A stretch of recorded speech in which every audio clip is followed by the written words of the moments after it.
Essa semana causou um rebuliço total na mídia corporativa aqui no Brasil.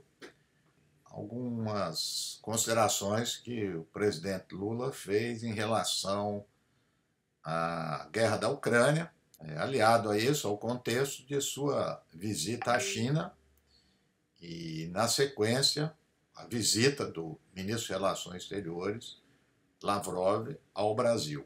Há várias questões que a gente pode fazer aqui algumas considerações. O primeiro é que é muito interessante como que o tema, dos Estados Unidos entra no meio disso tudo. As críticas, em primeiro lugar, as críticas que se fazem a Lula, grande parte delas aqui no Brasil, é dizer o seguinte: está contrariando os Estados Unidos, ao invés de se debruçar sobre o tema propriamente dito e mostrar, eventualmente, equívocos, ou demonstrar que há equívocos nesse posicionamento do Lula. A outra questão é que esses críticos dizem: muito bem, o Brasil deve ser neutro, né? Não deve se alinhar a nenhum deles. E é interessante isso, porque agora antes não admitiam. Já estão admitindo, né, porque o efeito pragmático é muito importante, de ter bom relacionamento com a China. Afinal de contas, nosso grande parceiro comercial, aliado, o Lula veio aí num pacote de 50 bilhões de dólares, então esse pessoal já, nesse aspecto, amenizaram a crise. Mas eles dizem: mas não vai muito longe, Lula. Por exemplo, não pode falar que quer ter uma moeda própria na troca com a China. Isso é afrontar os Estados Unidos da hegemonia do dólar, né? Então, essa ideia de afrontar os Estados Unidos, né? Ninguém entrou no mérito, né, se é do interesse nacional fazer, né, esse tipo de, uso, né, de uma moeda específica. Não se pode receber o ministro de Relações Exteriores da Rússia. Veja, o ministro de um país que é reconhecido internacionalmente, né, e que tem boas relações com o Brasil.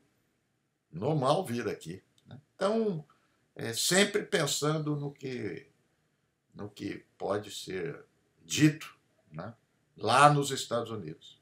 E passa um pouco algumas declarações nos Estados Unidos, eles dizem: tá aí, confirma o Brasil e tal.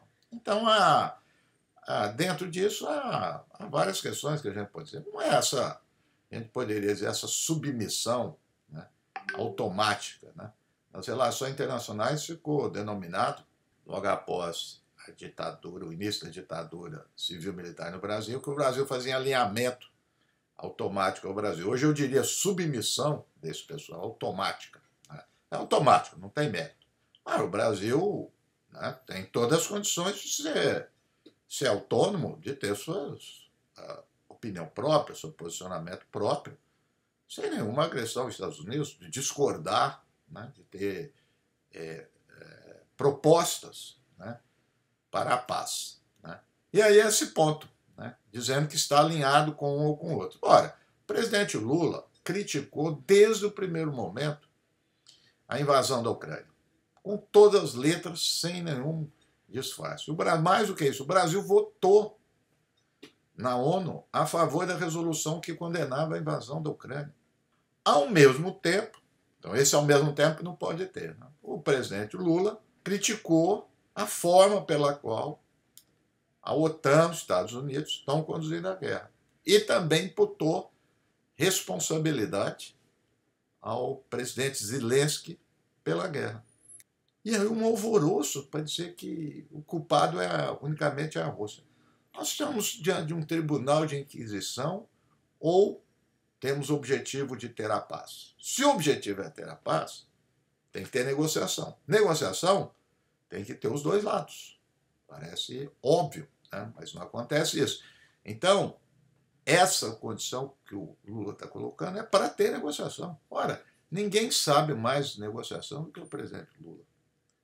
Um homem que trilhou toda essa vida no sindicalismo e na política, sempre negociando. Então, você não pode admitir isso, né?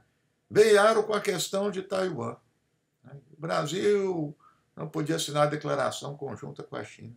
Vocês sabem quantos países no mundo reconhecem Taiwan? 13. Apenas 13. Por que o Brasil entra numa questão dessa? O presidente Macron esteve recentemente na China. O que ele disse? Ele disse: nós, os europeus, não podemos ficar cegamente relacionados, alinhados com os Estados Unidos, porque às vezes eles entram em problemas que não são nossos. Ah, mas não tem problema. O Lula é que não pode falar. Então, essa posição do Lula de dizer condenamos a guerra, a invasão, e, ao mesmo tempo, a ação da OTAN dos Estados Unidos, é a posição majoritária no mundo. Vejam bem, majoritária no mundo. Vamos olhar além desse círculo europeu, né, e Estados Unidos. Essa posição que está os países da América Latina, da África, do Oriente Médio, da Ásia. Então, aqui também, nesse posicionamento da mídia aqui no Brasil, está claramente manifesta essa visão colonial, submissa. Por que não olhar para esses outros países? O FMI fez uma projeção, 2024, a China, né, as maiores economias, vai passar os Estados Unidos. Outras economias que vão estar à frente, Índia, Indonésia, né, Brasil em oitavo. Então, ou seja, são posicionamentos de um outro mundo que não é europeu, que não quer entrar nisso. Cita aqui o caso do Oriente Médio, as monarquias lá do Golfo, que, aliados aos Estados Unidos, têm base militar americana. Vou repetir, tem base militar americana nesses países. Eles não estão seguindo os Estados Unidos. Eles mantiveram relações com a Rússia, intensificaram as relações com a Rússia, estão próximos da China. Então, ou seja, o presidente Lula não está sozinho nessa história. Não tem nada translocado aqui. E não há afronta aos Estados Unidos nenhuma. Portanto, é uma doutrina, né, que está sendo implementada e, digo para vocês, já esperada. Ninguém vai se surpreender com esse posicionamento do presidente Lula. Eu tenho dito que, nesse aspecto, pode ficar tranquilo, não tem estelionato eleitoral. Foi assim quando o presidente Lula entrou. Nós precisamos lembrar aqui, né, de quando a primeira gestão de Lula, antes dele tomar posse, ele foi aos Estados Unidos. Primeira visita, como agora também.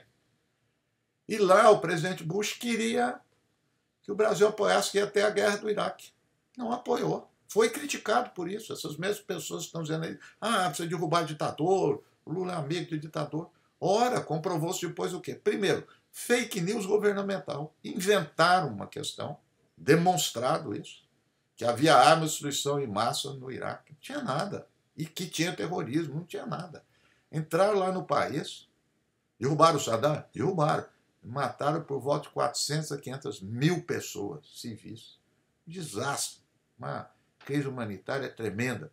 Os Estados Unidos invadiu o Afeganistão, que era para tirar o governo do Talibã, que era ditador, que apoiava o terrorismo. 20 anos depois, quem está lá? O Talibã. E centenas de milhares de mortos. É esse país que o pessoal quer que passa cheque em branco? De jeito nenhum. Então, o Brasil está nesse caminho, é o caminho dos não alinhados, né? É um caminho que não deve submeter aos desígnios dos Estados Unidos e estabelecer as relações melhores possíveis com esses países, principalmente com grandes potências como a China. E a questão da Rússia é isso. É preciso admitir responsabilidades na guerra, se não na negociação. A não ser que não quer que termine, que haja um cessar-fogo.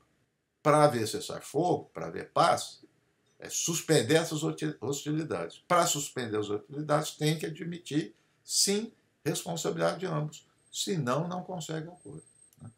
Portanto, pessoal, muito críticas, muito desmedidas, despropositadas e mal fundamentadas. Posso dizer, para além das questões ideológicas, que eu já apontei, há um despreparo, em geral, dessa mídia corporativa na área de relações internacionais. É impressionante a falta de conhecimento de princípios básicos para fazer, aí sim, o debate e a crítica.